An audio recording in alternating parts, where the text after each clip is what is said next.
If we have to identify just one style icon of the 1960s, it's the miniskirt. Never in history had the length of women's skirts been this short. Women were not only allowed to show their calves, but also their thighs during this decade. The short length, in combination with the vibrant prints and colors, created a youthful and optimistic style vibe, and it was worn by young women of every class and persuasion. Throughout the decade, there will remain a generation gap, with mature women often refusing to shorten their skirts more than just above the knee, as the image to the right shows. We looked at some of the style communities that emerged during this decade. This presentation addresses mainstream fashion, the squares, those who formed the great majority of the population in the United States. In the early and mid-1960s, traditional women's fashion will freeze, staying with silhouettes introduced in the 1950s. In the 60s, the full skirt, pencil skirt, and cigarette pants remain, but colors, fabrics, and accessories will update with fashion, adding a new nod to the mod styles. Beginning around the mid-1960s, the A-line, H-line, and chemise dress will continue through the rest of the decade, and the pencil skirt and full skirt will fade away. We saw that Coco Chanel came out of retirement in the 1950s appalled by the return of constricting fashions. In the 1960s, Chanel suits would offer women a classic alternative to the youthful-oriented fashions that mainstream women would not wear. Every couturier eventually turned to these H-line suits to supply wardrobes for wealthy and establishment women. Chanel suits used a custom woven wool fabric in the 60s that featured a larger or nubby texture, as you can see on the right. I've listed some of the attributes of a Chanel suit here for you. I don't have time today to go into all of them, but I urge you to look at what they are. It can be very important to understand exactly what the hallmarks of a Chanel suit are. A new traditional French couturier came to prominence in the late 50s and 1960s, continuing the couturier as dictator tradition in Paris. Hubert Givenchy captured the elegance of the mainstream 1960s best. He was known for understated evening wear. He also masterminded a luxury pret-a-porter or ready-to-wear collection made of separates, taking that American idea to new artistic heights. Givenchy dressed international jet-setters and celebrity clients like Jackie Kennedy, Elizabeth Taylor, and Princess Grace of Monaco. Actress Audrey Hepburn was a personal client, and it was she who asked him to style several of her films. If you've seen the film Breakfast at Tiffany's, you've seen one of the most iconic 1960s Givenchy dresses. In 1964, the hallmark of the 60s was born, the miniskirt. It was first worn very short as part of the Youthquake Chelsea look, and it will raise mainstream fashion skirts to just above the knee, as you can see in the center. It's hard for us to imagine that short skirts were so controversial, but many families fought over this style, and schools forbade young women to wear them, sometimes measuring their hems at the school doorway. I find the photo on the right a good example of this controversy. This advertisement, clearly for a conservative audience, shows a mini skirt dress in front. But the hem of this dress is hidden behind a random bunch of flowers in the foreground. I wish I could have been in that photo shoot where someone said, "Quick, add some flowers in front so our customers don't choke on their Cheerios." Between 1965 and 67, skirts were even shorter, dubbed the micro mini skirt. They were shown in fashion ads worn with full tights or boots that are joined to tights. Mainstream adult women would generally not adopt this style, but entertainers, models and fashion-forward women did. The baby doll dress was also introduced as part of the Chelsea look, as part of its prepubescent androgyny. The waistline is just below the bust line. Mature women will generally not adopt this style because it could not be worn with a larger bust. Mature women who wished to wear mod styles adapted this style by wearing a tent dress, as seen on the right. Established designers such as Balenciaga introduced these tent shapes as a compromise. One of the most admired American fashion icons for the mainstream was Jackie Kennedy, who wore French couture designers such as Givenchy, although she did not always admit it at the time. Although their politics were progressive, the Kennedys were part of a traditional social set. Cultural commenters refer to the Kennedy White House as Camelot, meaning bringing a youthful idealism to American politics. Let's look at this suit worn by Jackie Kennedy. It is an H-line featuring a slightly slanted dropped waist. It's made of a heavy wool fabric named boucle that stands away from the body and holds its shape. It features several strong horizontal lines at the neckline and the waist.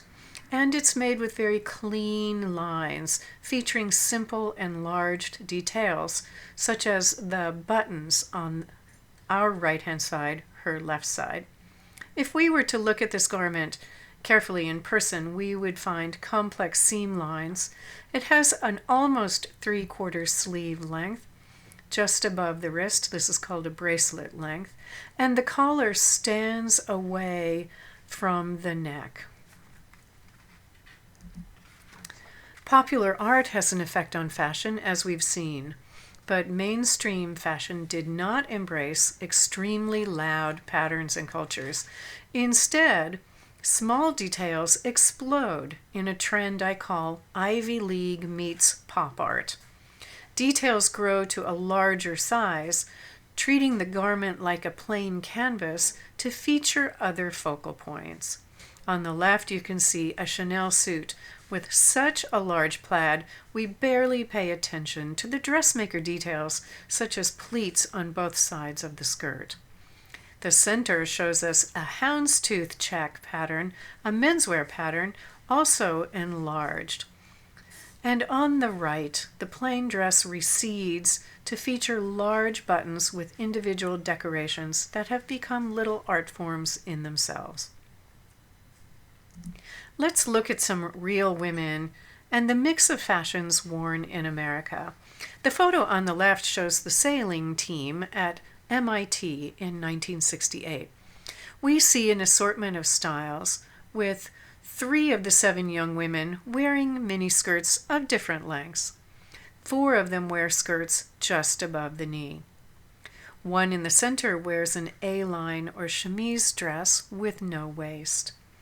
One woman, third from the right, wears a blouse with a large, colorful pattern.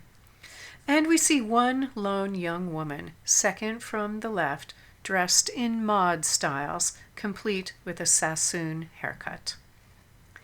In the photo on the right, we see a clash of styles on the street. The woman facing us wears a chemise dress, no hat on the street, and no gloves, while the woman behind her, with her back to us, wears a glorious flowered dress still inspired by 1950s styles, complete with her hat and white gloves. It is easy to take one look at these 2 women to understand where they might fall on the ideological scale. Women widely adopt knitwear for everyday comfort, and trousers become an everyday occurrence. A new version is introduced, and on the right we see stretch pants. This will be an early use of applying spandex to fashion. This brings extraordinary comfort to women's everyday lives. The stretch pullover sweater, made in synthetic fibers and featuring large patterns, is a nod toward mod fashions. Trousers were now common as casual wear, but many institutions such as schools and fine restaurants did not allow them. And starting in the late 1960s and 70s, I personally was sent home from more than one institution for breaking the dress codes. By the mid-60s, most American homes had a television. TV characters became an important way to influence middle-class fashion. No one was more important than Mary Tyler Moore, who starred in a show called The Dick Van Dyke Show. To give you an idea how mainstream styles evolved, I'll read a quote from a 1965 Time magazine. Mary Tyler Moore has helped make capri pants the biggest trend in U.S. casual attire. At this same time, in 1965, the youthquake has been raging in London, introducing the mini skirt, and mainstream American women were just adopting the everyday style of wearing cigarette or capri pants. In 1964, another iconic fashion is introduced, bell-bottoms. Trouser styles transition from the narrow stovepipe or skinny fit leg to bell-bottoms through the rest of the decade. The styles on the left show fashion-forward bell-bottoms with high waists and moderate flare below the knee. In the center, we see a moderate flare for more mainstream customers, with a print influenced by Gucci's Italian patterns. And on the right, we see mainstream styles in more subdued colors. The 1960s are the major transition for the front fly trouser closure to enter women's wardrobes. It is influenced by women wearing men's jeans styles in the late 1950s. The young women on the left wear front fly closures, and the conservative style on the right does not have a front closure. It features the traditional side fastening. For the first time, individual models will become so famous the public actually knows their names. Jean Shrimpton and Donva Luna were two celebrity models given a new title of supermodel. Millions of women wanted to look just like them, copying their makeup and hairstyles. Youthful mainstream women wore their hair in page boys or shorter cuts inspired by Sassoon and Twiggy. Many mainstream women would keep the 1950s bouffant styles, which now grow even larger in the 1960s. These are the same styles with air added, almost as if they're adding a space helmet. The most iconic bouffant style is the beehive, a style that stacked hair up on the top of the head. Most hat styles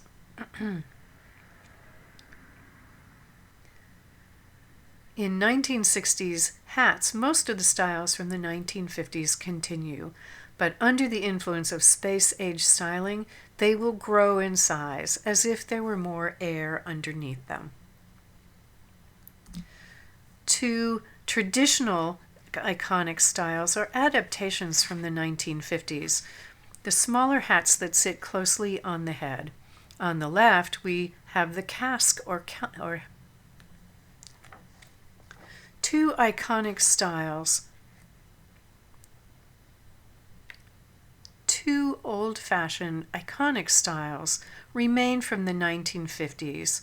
These are smaller hats that sit closely on the head. On the left, we have the casque or helmet hat. It's a plain frame meant to feature added decoration such as flowers or feathers. And on the right, the gripper or half hat from the 1950s now features larger details such as big bows. This hat is one way that women will phase hats out by wearing just a tiny hat and then eventually giving them up. I've added this graphic to the vocabulary sheet describing the basic hats from the 1960s. In this presentation, we explored the ways that mainstream style adapted to the swinging 60s, changing very slowly. No matter what styles the establishment embraced, there was bound to be a wide generation gap how each style was interpreted by young women or by mature women even in the same household.